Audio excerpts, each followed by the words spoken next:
Salve, sono Barbara Lubrano della ditta Strazzulli SRL, un'azienda. Hello, I'm Barbara Lubrano of Strazzulli Limited, a leading company in the field of funerary art that looks to the future in a positive way.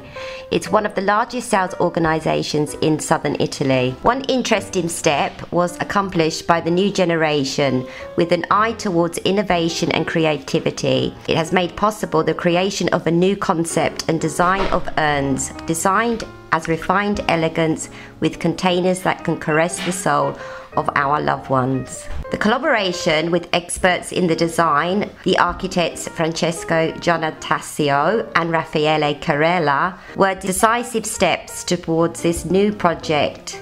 The urns become home to a loving home for our loved ones. The goal to create a product not only functional but also emotional in order to exist outside from the models currently in production. These are the two collections, Vietri and Precious, innovation designs, elegant, simple and refined.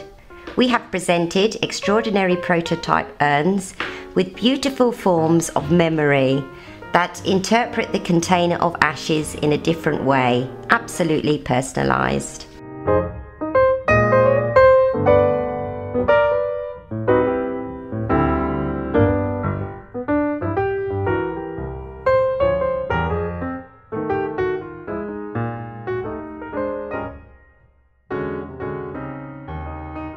One word to combine the energy and the desire is not to take anything for granted and to never give up. Thanks to Tan Expo 2016.